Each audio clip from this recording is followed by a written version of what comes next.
Book 6, Canto 1, The Word of Fate. But Narad answered not. Silent he sat, knowing that words are vain, and fate is Lord. He looked into the unseen with seeing eyes. Then, dallying with the mortal's ignorance, like one who knows not, questioning, he cried, "On what high mission went her hastening wheels?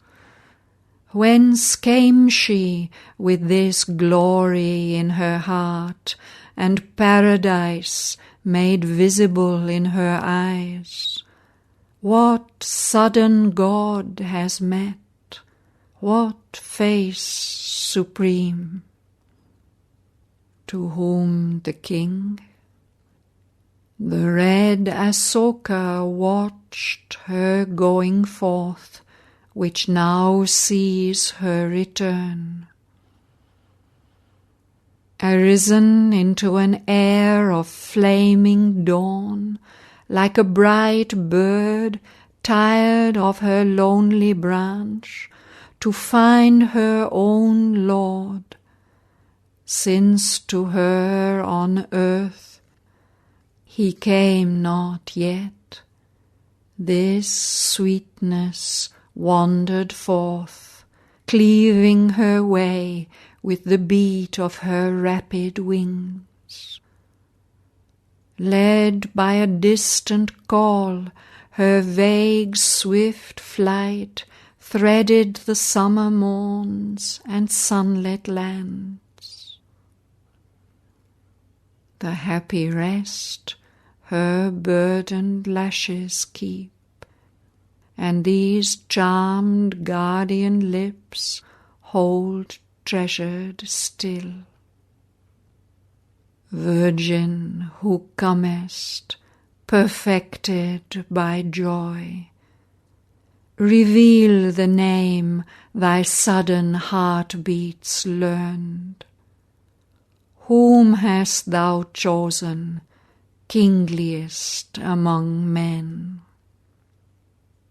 And Savitri answered with her still, calm voice, as one who speaks beneath the eyes of fate, "Father and King, I have carried out thy will.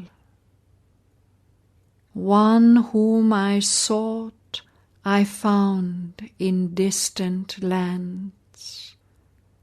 I have obeyed my heart, I have heard its call.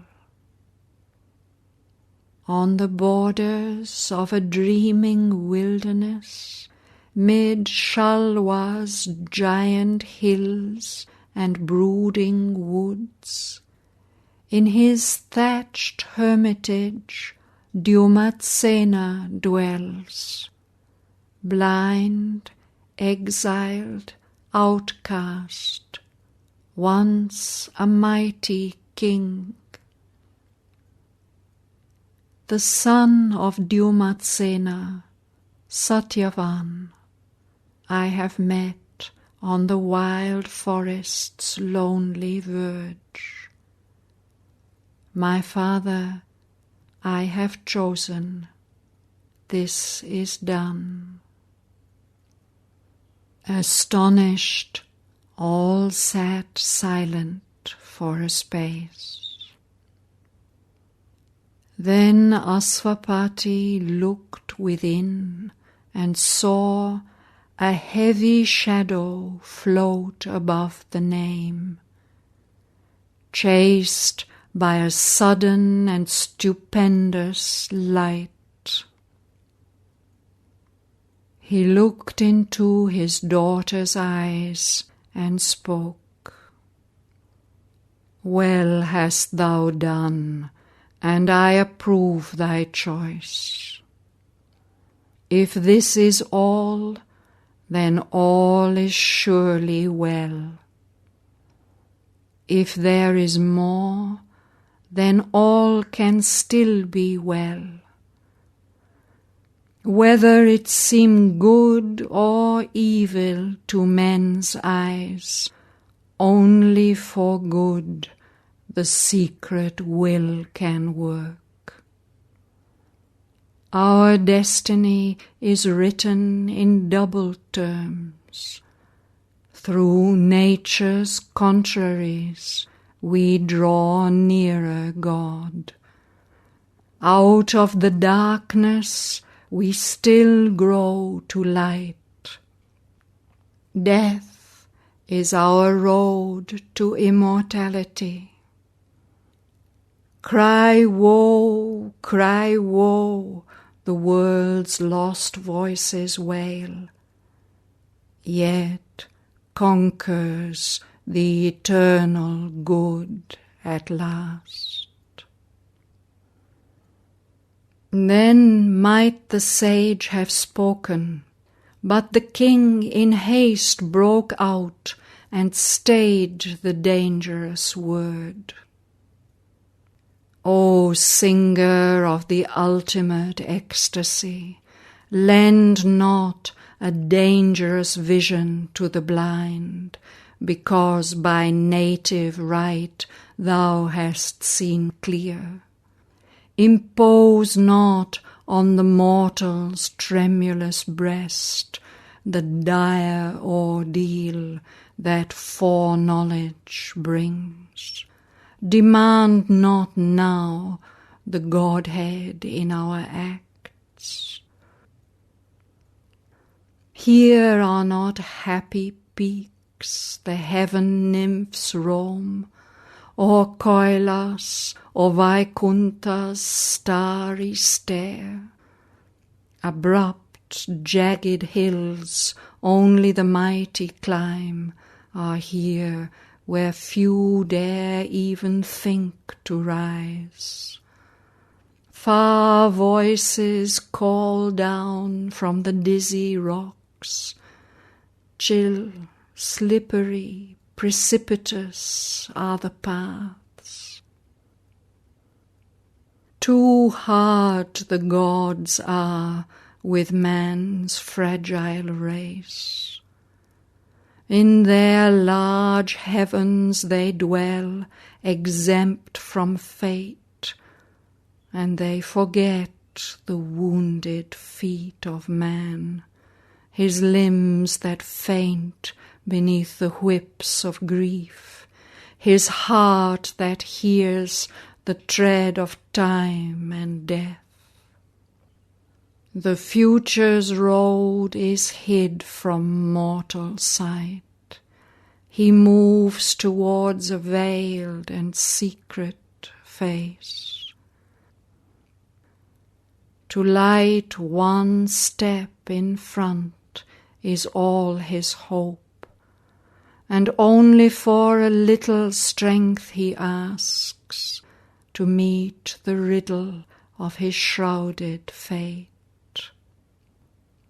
Awaited by a vague and half-seen force, aware of danger to his uncertain hours, he guards his flickering yearnings from her breath.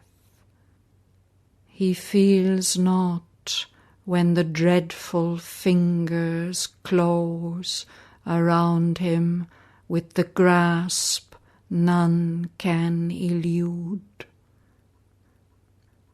If thou canst loose her grip, then only speak.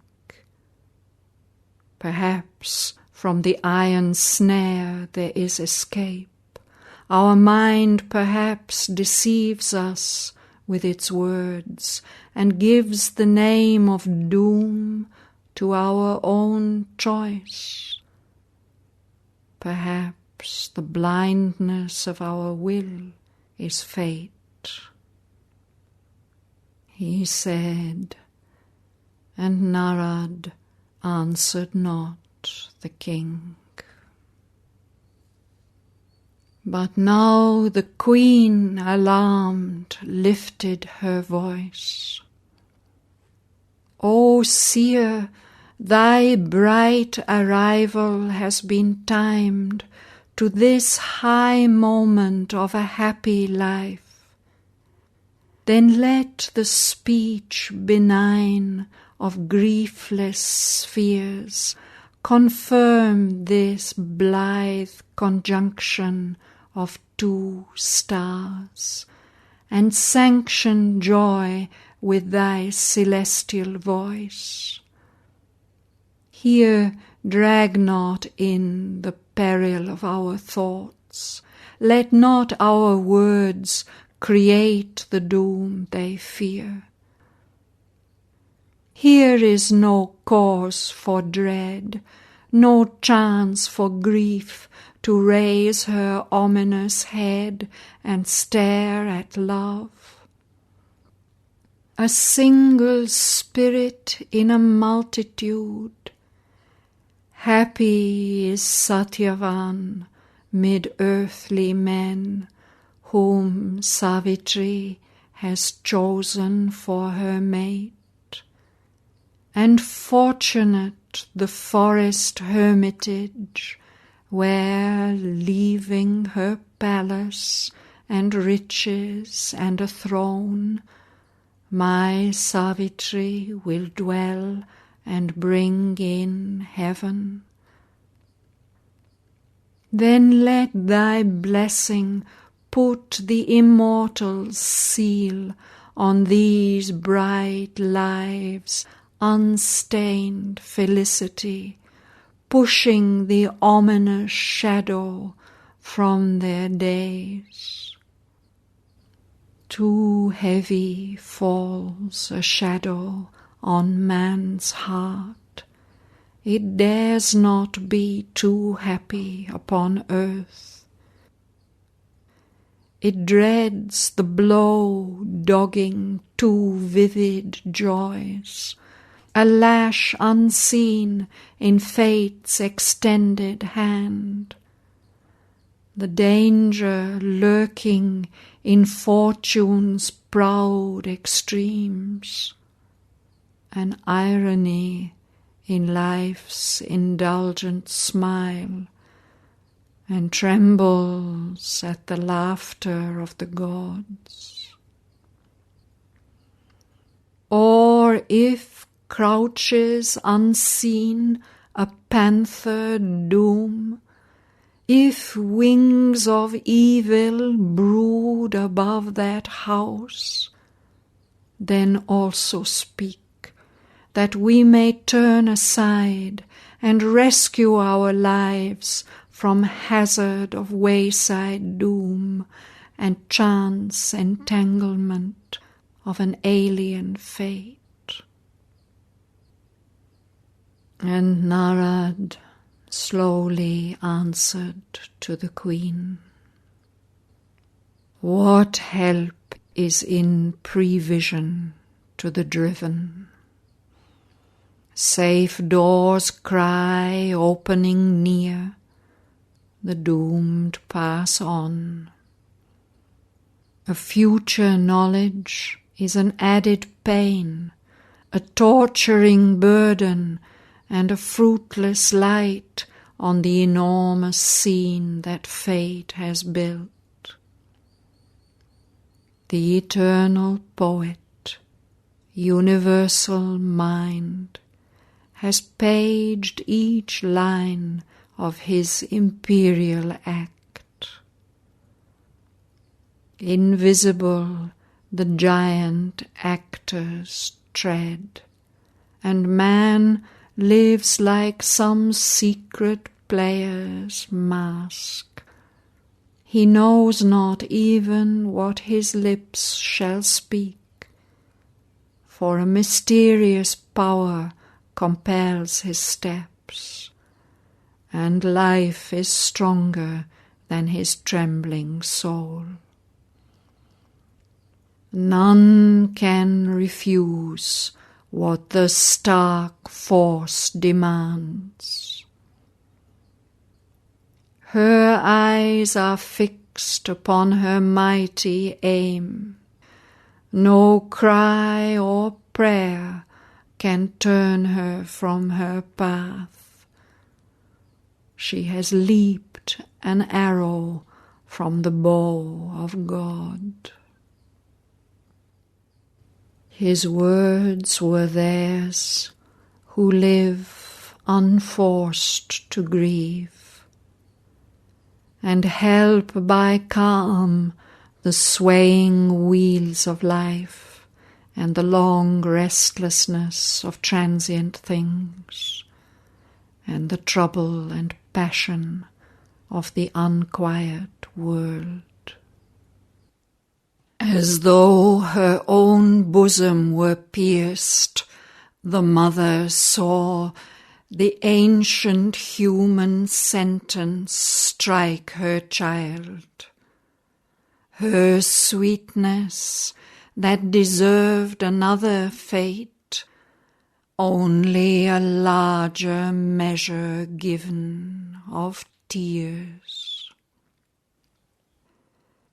Aspiring to the nature of the gods, a mind proof-armoured, mailed in mighty thoughts, a will entire, cushioned behind wisdom's shield, though to still heavens of knowledge she had risen, though calm and wise and Asvapati's queen, human was she still, and opened her doors to grief.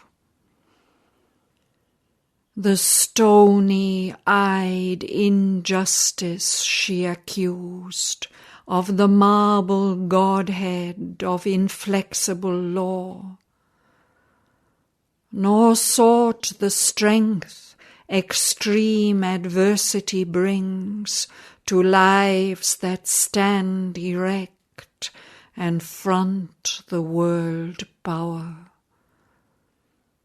Her heart appealed against the impartial judge, taxed with perversity the impersonal one.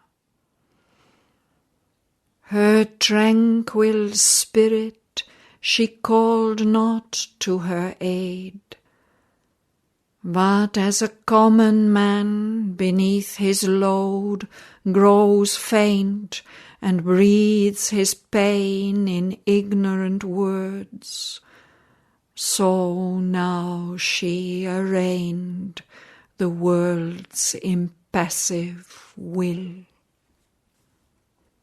What stealthy doom has crept across her path, emerging from the dark forest's sullen heart? What evil thing stood smiling by the way and wore the beauty of the Shalwa boy?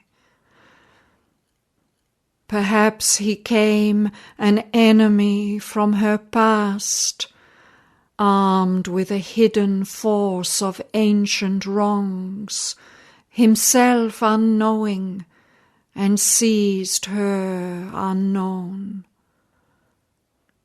Here, dreadfully entangled, love and hate meet us blind wanderers mid the perils of time. Our days are links of a disastrous chain. Necessity avenges casual steps. Old cruelties come back unrecognized. The gods make use of our forgotten deeds. Yet all in vain the bitter law was made. Our own minds are the justices of doom. For nothing have we learned, but still repeat our stark misuse of self and others' souls. There are dire alchemies of the human heart, and fallen from his ethereal element, love darkens to the spirit of nether gods. The dreadful angel, angry with his joys woundingly sweet he cannot yet forego, is pitiless to the soul his gaze disarmed. He visits with his own pangs his quivering prey, forcing us to cling enamoured to his grip, as if in love with our own agony. This is one poignant misery in the world, and grief has other lassos for our life. Our sympathies become our torturers. Strength have I my own punishment to bear, knowing it just. But on this earth perplexed, smitten in the sorrow of scourged and helpless things, often it faints to meet other suffering eyes. We are not as the gods who know not grief and look impassive on a suffering world. Calm, they gaze down on the little human scene and the short-lived passion crossing mortal hearts. An ancient tale of woe can move us still. We keep the ache of breasts that breathe no more. We are shaken by the sight of human pain and share the miseries that others feel. Ours not the passionless lids that cannot age. Too hard for us is heaven's indifference. Our own tragedies are not enough for us. All pathos and all sufferings we make ours. We have sorrow for a greatness passed away, and feel the touch of tears in mortal things. Even a stranger's anguish rends my heart, and this, O Narad, is my well-loved child. Hide not from us our doom, if doom is ours. This is the worst, an unknown face of fate, a terror ominous, mute, felt more than seen, behind our seat by day, our couch by night, a fate lurking in the shadow of our hearts, the anguish of the unseen that waits to strike. To know is best, however hard to bear.